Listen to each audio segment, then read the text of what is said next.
Algo ocurrió en las montañas del oeste de Irán que Teherán jamás vio venir y no tiene nada que ver con misiles, instalaciones nucleares ni con el estrecho de Hormuz.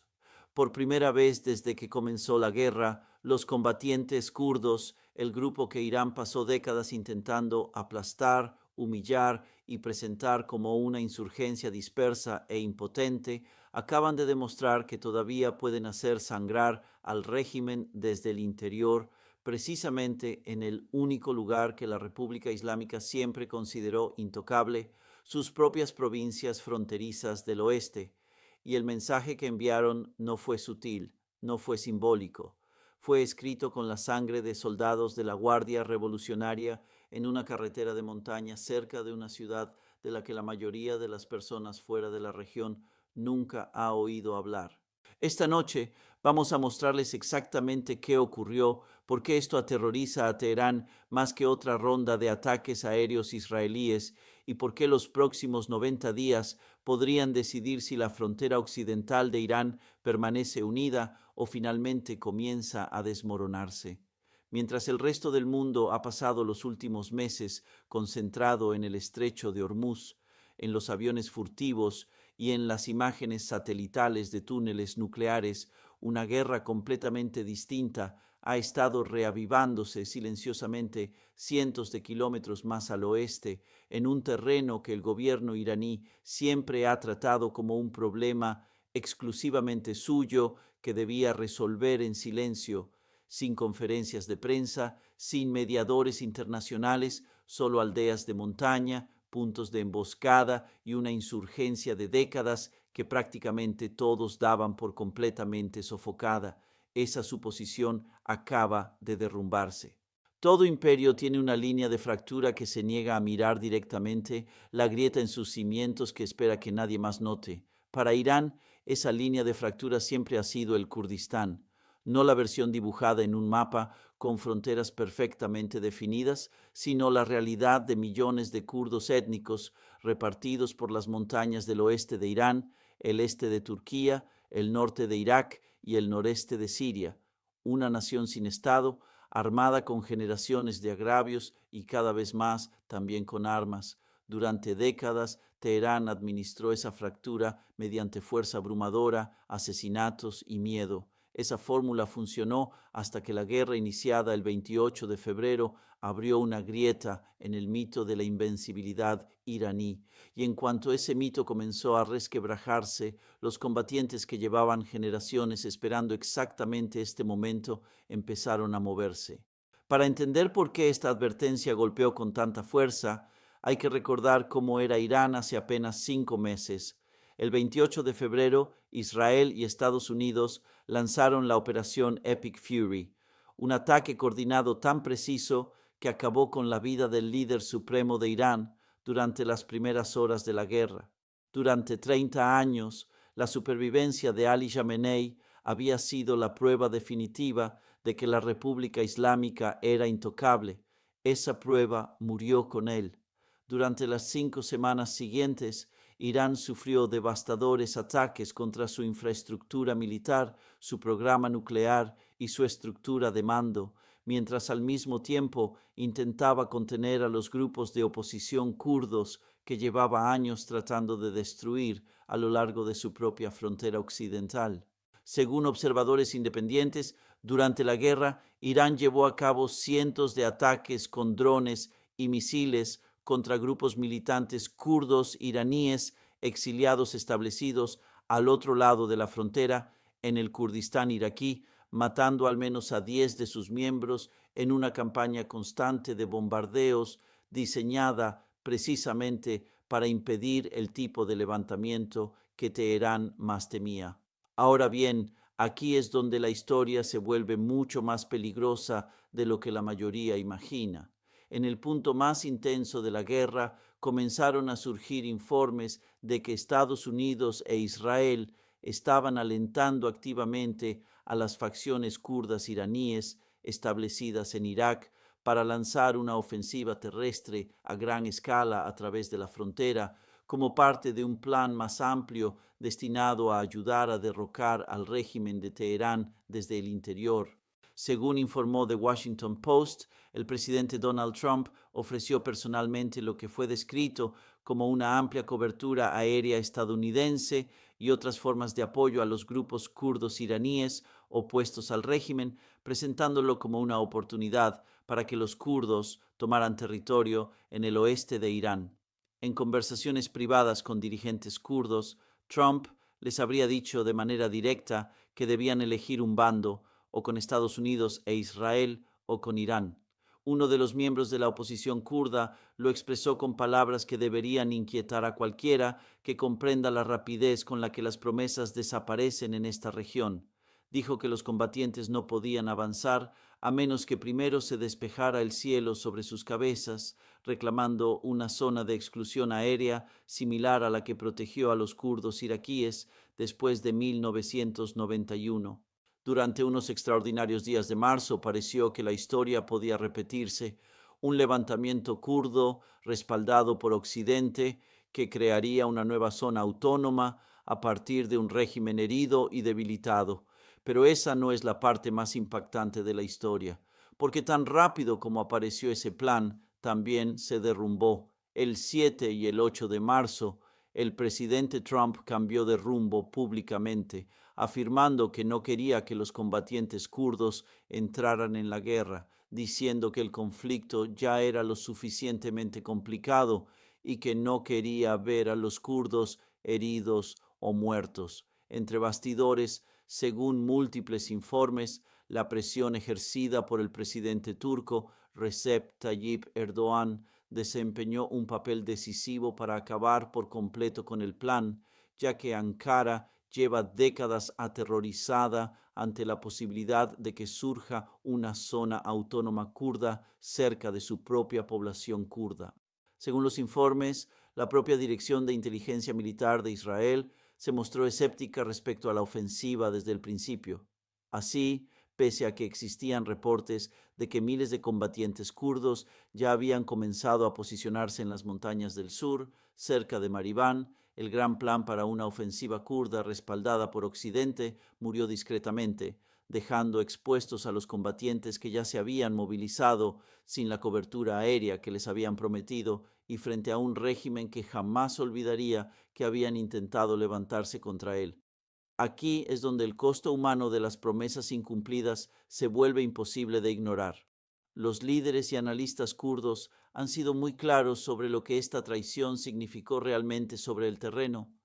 Según informó Newsweek, el repentino cambio de postura de Estados Unidos dejó a los combatientes expuestos tanto a las fuerzas de seguridad iraníes como a las milicias aliadas de Irán en Irak. Un ejemplo de manual de un patrón que los kurdos conocen demasiado bien es el mismo patrón que se vivió en 1975, cuando Estados Unidos abandonó a los rebeldes kurdos en Irak, en el momento en que un acuerdo entre Irán e Irak hizo que dejaran de ser útiles. Es el mismo patrón que volvió a repetirse en 1991, cuando los levantamientos kurdos, alentados por Washington, fueron abandonados para que las fuerzas de Saddam Hussein los aplastaran una vez establecidas las líneas del alto el fuego. Y ahora, en 2026, volvió a ocurrir, esta vez en tiempo real y ante los ojos de todo el mundo. Como explicó un analista regional, Washington buscaba una rebelión sin costo alguno, una rebelión sin desplegar tropas terrestres y sin arriesgar la vida de soldados estadounidenses, mientras los kurdos se veían obligados a comparar las seductoras promesas de Estados Unidos con un siglo entero de lecciones escritas con sangre sobre cómo suelen terminar esas promesas. Imaginen por un momento cómo se siente realmente esa traición desde un campamento de montaña cercano a la frontera con Irak. Hombres y mujeres que pasaron semanas movilizándose, algunos de ellos cruzando hacia posiciones cercanas a Maribán, convencidos de que el poder aéreo estadounidense despejaría los cielos sobre ellos, tal como ocurrió con los kurdos iraquíes después de 1991, y de repente descubren a través de las noticias y no mediante ninguna comunicación directa de quienes supuestamente eran sus aliados, que la ofensiva ha sido cancelada, sin una disculpa oficial, sin una retirada negociada, solo silencio desde Washington y una guardia revolucionaria fortalecida al otro lado de la frontera, plenamente consciente de que combatientes habían estado preparándose para actuar contra ella. Para las familias que ya habían perdido a sus seres queridos durante los ataques iraníes contra campamentos de refugiados en Irak a lo largo de la guerra, aquel momento no fue simplemente un cambio de política exterior. Fue la confirmación de todo aquello sobre lo que sus padres y sus abuelos les habían advertido desde 1975. Pero aquí ocurrió algo que nadie en Washington ni en Teherán esperaba. En lugar de desaparecer silenciosamente después de haber sido abandonados, los grupos de oposición kurdos hicieron algo mucho más peligroso. Continuaron luchando, lo hicieron bajo sus propias condiciones, sin esperar el permiso de nadie y sin depender de ninguna cobertura aérea. Y eso fue exactamente lo que salió a la luz pública el 1 de julio, cuando el Partido Democrático del Kurdistán iraní, una de las organizaciones kurdas más antiguas y mejor organizadas, anunció que 6 de sus combatientes peshmerga habían muerto en un enfrentamiento directo con el cuerpo de la Guardia Revolucionaria Islámica cerca de la ciudad de Piranshah, en pleno Kurdistán iraní. La Guardia Revolucionaria aseguró haber abatido a 5 militantes kurdos en lo que calificó como una operación antiterrorista. El grupo kurdo afirmó que se trató de una emboscada. Pero dejando de lado ambas versiones, hay un hecho imposible de negar. Aquello no fue una simple escaramuza fronteriza, fue un intenso enfrentamiento armado dentro del territorio iraní, ocurrido meses después del alto el fuego oficial y en una región sobre la que Teherán siempre ha insistido que ejerce un control absoluto. Ahora demos un paso atrás, porque este único choque cerca de Piranshah es solo la parte visible de algo mucho mayor que se está desarrollando a lo largo de toda la frontera occidental de Irán. Esa misma semana, la Guardia Revolucionaria informó de la muerte de 2 de sus propios miembros en lo que las autoridades calificaron como un acto terrorista y cobarde en la ciudad de Pave. El ataque fue reivindicado por un grupo kurdo de reciente creación llamado Sori Hewa, que significa Hijo de la Esperanza, un nombre prácticamente desconocido fuera de la región hasta este año. Días después, el IRGC anunció otra operación antiterrorista en la provincia de Azerbaiyán Occidental, junto a la frontera iraquí, asegurando haber destruido por completo un equipo de infiltración compuesto por 6 integrantes. Por su parte, el Partido por una Vida Libre en Kurdistán, conocido como PJK, confirmó que 4 de sus propios combatientes murieron en enfrentamientos cerca de la ciudad de Mahabad durante ese mismo período. Esto no es un incidente aislado, es un patrón de enfrentamientos casi simultáneos que se extienden por varias provincias al mismo tiempo, exactamente el tipo de insurgencia descentralizada y de baja intensidad que resulta casi imposible de eliminar completamente mediante operaciones militares convencionales, porque no depende de una única estructura de mando que pueda ser decapitada mediante un solo ataque aéreo. Majid Golizadeh, presidente del Comité Kurdo estadounidense, hizo una afirmación tras estos enfrentamientos que probablemente debería convertirse en el titular principal de toda esta historia. Dijo: esto no es un hecho rutinario, no estamos viendo los habituales enfrentamientos fronterizos periódicos. Lo que está ocurriendo ahora parece una serie de operaciones coordinadas que se adentran profundamente en territorio iraní. Piensen en el peso de esas palabras. Un hombre que lleva años siguiendo de cerca las relaciones entre los kurdos e Irán está diciendo claramente que la naturaleza de este conflicto ha cambiado de forma fundamental. Esto ya no consiste únicamente en que Irán bombardee ocasionalmente campamentos de refugiados al otro lado de la frontera, en Irak, para mantener dispersa y debilitada a la oposición. Ahora se trata de combatientes kurdos operando y muriendo dentro del propio territorio que Irán considera suyo, llevando a cabo acciones coordinadas en varias provincias durante un mismo periodo de pocos días. Hablemos de cifras, porque la magnitud de esta situación es fundamental para comprender lo que realmente podría ocurrir después. Los analistas estiman que los grupos de oposición kurdos iraníes establecidos al otro lado de la frontera en Irak suman como mucho alrededor de 1.000 combatientes ligeramente armados, una fuerza que, sobre el papel, parece insignificante frente al aparato de seguridad profundamente consolidado de la República Islámica, que cuenta con cientos de miles de miembros de la Guardia Revolucionaria y de las fuerzas Basij en todo el país. Si se observan únicamente los números, esta parece una batalla imposible, pero el número de soldados nunca ha contado toda la historia cuando se trata de insurgencias, y hay otras cifras que también importan. Según informaciones publicadas por medios vinculados al gobierno turco, el Mossad israelí ha estado armando discretamente a combatientes kurdos con armas que originalmente fueron confiscadas a Hamas y Hezbollah. Una acusación que la coalición de fuerzas políticas del Kurdistán iraní ha negado públicamente, aunque todo indica que Teherán la considera creíble, dado el fuerte aumento de su retórica y de sus operaciones militares contra las facciones kurdas desde entonces. Irán también ha ido mucho más allá de las operaciones militares. Los medios estatales iraníes confirmaron que Teherán emitió notificaciones rojas de Interpol contra varios dirigentes de grupos de oposición kurdos iraníes. Se trata de una extraordinaria escalada diplomática destinada a utilizar los mecanismos internacionales de cooperación policial para perseguir a opositores políticos que viven en el extranjero. Al mismo tiempo, Irán está presionando al gobierno iraquí para que aplique plenamente el acuerdo de seguridad firmado en marzo de 2023, el cual exige el desarme de los partidos kurdos iraníes establecidos a lo largo de la frontera. Y luego está el asesinato que debería haber ocupado los titulares internacionales y que, sin embargo, pasó prácticamente desapercibido.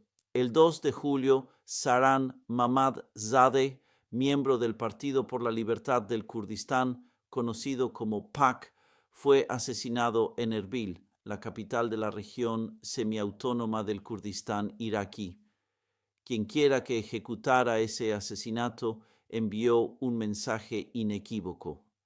El alcance de Irán va mucho más allá de sus propias fronteras y llega hasta el corazón mismo del territorio kurdo iraquí, que supuestamente debía ofrecer refugio y seguridad a estas figuras de la oposición. Este es exactamente el tipo de asesinato selectivo en el que Teherán ha confiado durante décadas para mantener dividida, atemorizada y constantemente vigilante a la dirigencia kurda. Es la misma estrategia que utilizó contra científicos nucleares iraníes y la misma que, según informes de inteligencia compartidos por Estados Unidos, este año incluso contempló emplear contra sus propios negociadores. Cuando un gobierno comienza a asesinar a dirigentes opositores en territorio extranjero al mismo tiempo que sus propios soldados mueren en emboscadas coordinadas dentro del país, ese no es el comportamiento de un régimen que tiene la situación completamente bajo control. Es el comportamiento de un régimen que tiene miedo. Ahora observen la dimensión geográfica del desafío que Irán se ve obligado a administrar simultáneamente. La provincia de Azerbaiyán Occidental, donde el IRGC afirma haber destruido un equipo de infiltración de 6 integrantes. La provincia de Kermanshah, donde el ataque en Pave acabó con la vida de 2 miembros de la Guardia Revolucionaria. La zona de Mahabad, donde combatientes del PJAK se enfrentaron con las fuerzas de seguridad. Y Piranshar, donde tuvo lugar el enfrentamiento más mortífero confirmado de esta nueva ola de violencia. No estamos hablando de aldeas vecinas. Se encuentran dispersas a lo largo de cientos de kilómetros de terreno montañoso que cubren prácticamente toda la frontera entre Irán e Irak. Eso obliga a Teherán a dispersar unas fuerzas de seguridad ya agotadas a lo largo de una línea de frente casi tan extensa como la costa sur, devastada por la guerra, que al mismo tiempo intenta defender frente a Israel. un régimen que combate una guerra en dos frentes, uno en su costa contra una potencia militar extranjera y otro en sus montañas occidentales contra una insurgencia interna que creía haber contenido definitivamente. Es un régimen cuyos recursos, cuya atención y cuyo capital político están siendo estirados en direcciones que jamás había tenido que gestionar de forma simultánea antes de este año. Entonces, ¿qué creen los expertos que estudian este conflicto todos los días que ocurrirá a continuación? Mohamed Saleh, investigador principal del Foreign Policy Research Institute, lanzó una advertencia que va directamente al centro del problema. Explicó que Irán considera a los kurdos un actor opositor importante, con un verdadero potencial para liderar o contribuir de manera significativa a futuras actividades contra el régimen. Pero también advirtió que cualquier cooperación relevante entre los kurdos y una nueva ofensiva estadounidense o israelí probablemente requeriría tanto un nuevo conflicto entre Estados Unidos, Israel e Irán como garantías creíbles de protección aérea sostenida. Condiciones que, según él, muestran muy pocas señales de estar sobre la mesa en este momento. En otras palabras, los combatientes que hoy están muriendo en Piranshar y Mahabad están luchando prácticamente solos, sin la cobertura aérea que les fue prometida y posteriormente retirada en marzo, enfrentándose a un régimen con un poder de fuego inmensamente superior únicamente por convicción, porque el respaldo estratégico que durante un breve momento pareció posible ha desaparecido. Y esa combinación, combatientes reales con agravios reales, pero sin protección exterior, es exactamente el tipo de escenario que históricamente produce los resultados más impredecibles, porque los movimientos desesperados que carecen de respaldo formal no siempre siguen cálculos estratégicos racionales. Pero aquí está la realidad que cambia completamente la forma en que debe entenderse lo que sucede hoy en la frontera occidental de Irán. Aunque estos enfrentamientos continúan intensificándose, la mayoría de los analistas serios siguen siendo escépticos respecto a que las facciones kurdas, por sí solas, puedan amenazar de manera significativa la supervivencia del régimen iraní. Henry Barkey, uno de los principales especialistas en política kurda, fue muy directo. Afirmó que cualquier intento renovado por parte de Estados Unidos e Israel de enfrentarse al gobierno iraní utilizando el apoyo kurdo no es una opción seria en esta etapa. Argumentó que semejante proyecto requeriría una movilización masiva de recursos, planificación y una estrategia sostenida a largo plazo que la actual administración estadounidense simplemente no está preparada para mantener, especialmente considerando la frecuencia con la que Washington ha cambiado de postura respecto a los kurdos durante toda esta guerra. Israel, añadió Barkey, tampoco puede desarrollar por sí solo un proyecto de esa magnitud, aunque continúa realizando actividades destinadas específicamente a debilitar el control del régimen desde el interior. Ese es el incómodo punto intermedio en el que se encuentra actualmente la insurgencia kurda, demasiado importante para ser descartada como simples incidentes fronterizos, pero todavía muy lejos de ser lo suficientemente fuerte como para amenazar por sí sola la supervivencia de Teherán sin un apoyo militar exterior que nadie parece dispuesto a proporcionar plenamente.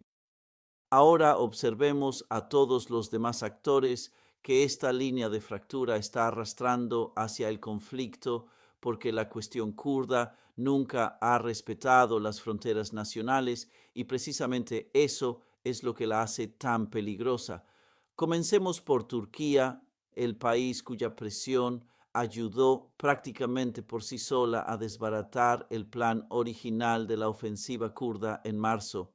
Ankara lleva décadas combatiendo su propia insurgencia kurda y considera cualquier indicio de autonomía kurda, ya sea en Irak, Siria o Irán, como una amenaza existencial para su propia integridad territorial. Cada vez que las fuerzas kurdas ganan terreno o atención internacional en cualquier punto de Oriente Medio, las autoridades turcas observan con preocupación, preguntándose si ese éxito podría inspirar un nuevo levantamiento dentro de sus propias fronteras. Luego está Irak, atrapado en una posición casi imposible. Es el hogar del gobierno regional del Kurdistán semiautónomo, donde tienen su base la mayoría de estas facciones kurdas iraníes. Las autoridades iraquíes y del gobierno regional del Kurdistán están debatiendo activamente si deben ceder a la presión iraní y aplicar el acuerdo de seguridad de 2023 que exige el desarme de estos grupos, una decisión que podría aliviar las tensiones con Teherán o desencadenar una fuerte reacción dentro del propio movimiento kurdo por considerar que los dirigentes kurdos iraquíes han abandonado a sus compatriotas iraníes. El presidente del gobierno regional del Kurdistán, Nechirvan Barzani, ha mantenido una posición extremadamente delicada durante toda esta crisis. Ha declarado públicamente que la región no debe convertirse en parte de ningún conflicto o escalada militar que ponga en peligro la vida y la seguridad de sus propios ciudadanos. Al mismo tiempo, ha insistido en que la protección de la autonomía kurda en Irak depende completamente de la unidad y de la responsabilidad compartida entre todas las fuerzas políticas kurdas. Ese lenguaje diplomático describe un equilibrio casi imposible: evitar provocar que Teherán vuelva a atacar territorio kurdo iraquí, mientras al mismo tiempo intenta no dar la impresión de estar traicionando a otros kurdos que luchan y mueren apenas unos cientos de kilómetros al otro lado de la frontera. Cabe destacar que importantes dirigentes kurdos iraquíes, entre ellos Masoud Barzani y Baf el-Talabani, mantuvieron contactos directos con el presidente Trump durante el momento más intenso de la planificación de la ofensiva en marzo.